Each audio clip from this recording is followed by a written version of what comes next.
प्रत्येक विद्यार्थी का सपना होता है लाइफ में कुछ बनने का, लेकिन अगर आपका सपना है डॉक्टर बनने का तो इस वीडियो को आप पूरा ध्यान से अवश्य देखिएगा, क्योंकि इस वीडियो में हम बताने वाले हैं 10th के बाद डॉक्टर कैसे बने। और इसके अलावा आपको बताएंगे कि 2 गलती जो आपको बिल्कुल भी नहीं करना है, क्योंकि अगर आप एक डॉक्टर बनना चाहते हैं, एक अच्छा डॉक्टर बनना चाहते हैं, तो आपको 2 गलतियां भूलकर भी नहीं करना है। और पूरी कंप्लीट जानकारी आपको इस वीडियो में मिलने वाली है। डॉक्टर बनने की जो पूरी प्रोसेस है 10th के बाद से ही क्या होता है, डॉक्टर बनने की जो प्रोसेस है वो शुरू हो जाती है। और बहुत सारे विद्यार्थियों को इसकी जानकारी नहीं होती है और बाद में उनको पछताना पड़ता है। इसलिए इस वीडियो को बिना स्किप किए पूरा ध्यान से देखना है। तो चलिए जान लेते हैं, लेकिन इससे पहले आपसे एक छोटी सी रिक्वेस्ट है, अगर आपने अभी तक इस वीडियो को लाइक नहीं किया है तो जल्दी से लाइक कर दो, और चैनल को सब्सक्राइब नहीं किया है तो चैनल को सब्सक्राइब करके बेल आइकन को ऑल पर अवश्य प्रेस कर लेना। छात्रों, जो डॉक्टर बनने की प्रोसेस है वो 10th क्लास पास करने के बाद से ही शुरू हो जाती है। जैसे ही आप क्लास 10th पास करते हैं, इसके बाद में आपको सब्जेक्ट सिलेक्ट करने का ऑप्शन मिलता है क्लास 11th में। तो आपको अपना सब्जेक्ट चुनने होते हैं। तो आपको साइंस सब्जेक्ट चुनना है, लेकिन साइंस भी 2 भागों में विभाजित है, यानी कि ये भी आपको 2 भागों में देखने को मिलेगी, एक तो मेडिकल फील्ड और एक नॉन मेडिकल फील्ड।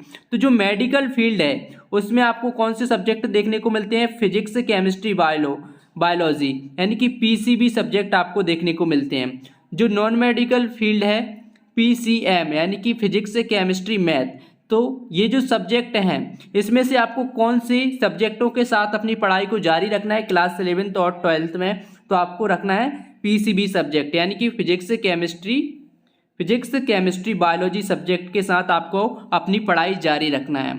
इसके बाद में आपको पीसीबी सब्जेक्ट आपको सिलेक्ट कर लेना। पीसीबी सब्जेक्ट सिलेक्ट करने के बाद में जब आप क्लास 11th और 12th की पढ़ाई करोगे, यानी कि जब आप 11th और 12th की पढ़ाई करोगे तो आप तभी से अपनी नीट परीक्षा की तैयारी करना शुरू कर दें। तो आप सोच रहे होंगे कि 11th और 12th पढ़ें या फिर नीट पढ़ें, तो जो 11th और 12th में जो सिलेबस है उसी को आप डीपली पढ़ें और प्रत्येक टॉपिक को अच्छे से पढ़ें और अच्छे से समझें, क्योंकि वही आपका नीट का सिलेबस भी मिलता जुलता रहता है। और यानी कि जो 11th और 12th का सिलेबस है, यानी कि जो फिजिक्स, केमिस्ट्री और बायोलॉजी की जो बुक हैं उसमें जो सिलेबस दिया हुआ है उसी में से आपके नीट के जो प्रश्न निकल कर आते हैं, नीट परीक्षा के प्रश्न निकल कर आते हैं। इसलिए अगर आप जो फिजिक्स, केमिस्ट्री, बायोलॉजी को 11th और 12th में अच्छे से पढ़ लेते हैं तो आपकी जो नीट की जो तैयारी है लगभग 80% हो जाएगी। और इसके बाद में जैसे ही आप 12th क्लास पास कर लेते हैं, इसके बाद में आप कोचिंग भी कर सकते हैं नीट परीक्षा की, या उससे पहले भी कर सकते हैं। तो छात्रों, इतना क्लियर हो गया। 11th और 12th को आपको अच्छे से पढ़ना है। आपको सिर्फ 11th और 12th पास करने के हिसाब से नहीं पढ़ना है, बल्कि 11th और 12th में अच्छी परसेंट भी बनाना है। और इसके अलावा जो सिलेबस है उसको भी अच्छे से समझकर पढ़ना है। आपको प्रत्येक टॉपिक को समझ के पढ़ना है, तभी आप नीट एग्ज़ाम को क्रैक कर पाओगे, क्योंकि नीट एग्ज़ाम में बहुत सारा कॉम्पिटिशन आपको देखने को मिलेगा और जो अच्छी रैंक लेकर आता है उसी को कॉलेज मिलते हैं।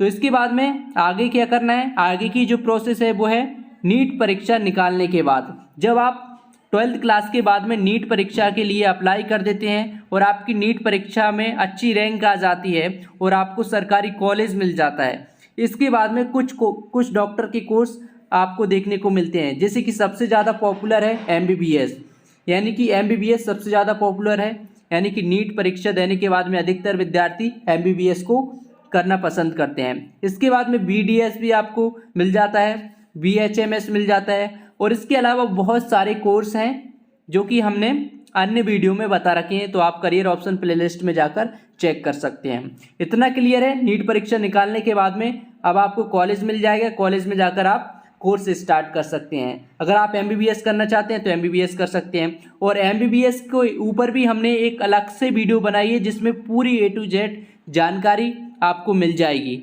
अगर आप वो वीडियो देखते हैं तो उसकी लिंक आपको वीडियो के डिस्क्रिप्शन में मिल जाएगी।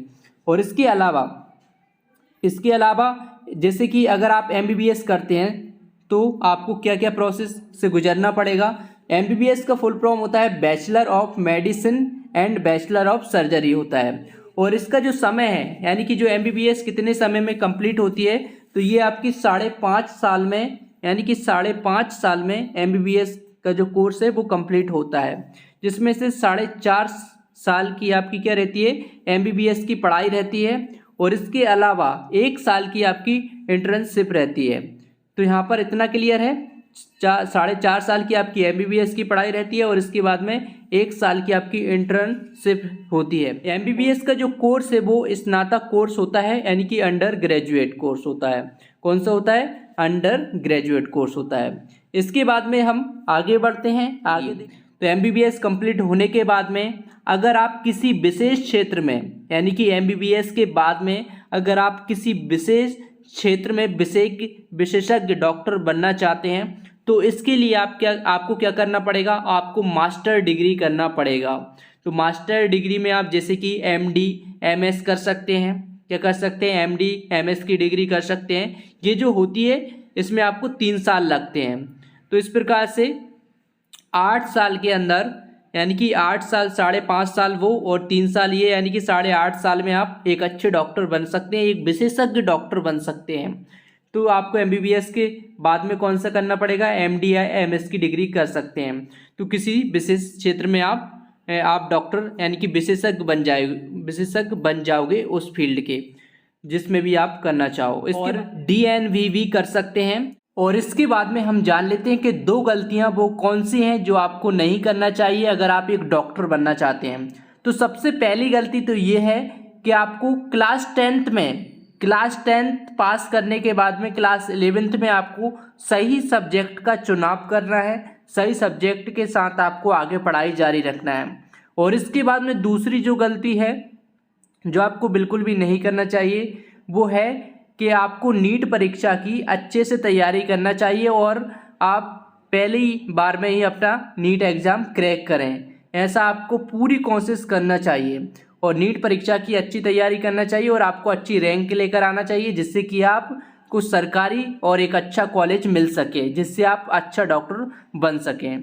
तो ये दोनों गलतियां आपको बिल्कुल भी नहीं करना चाहिए।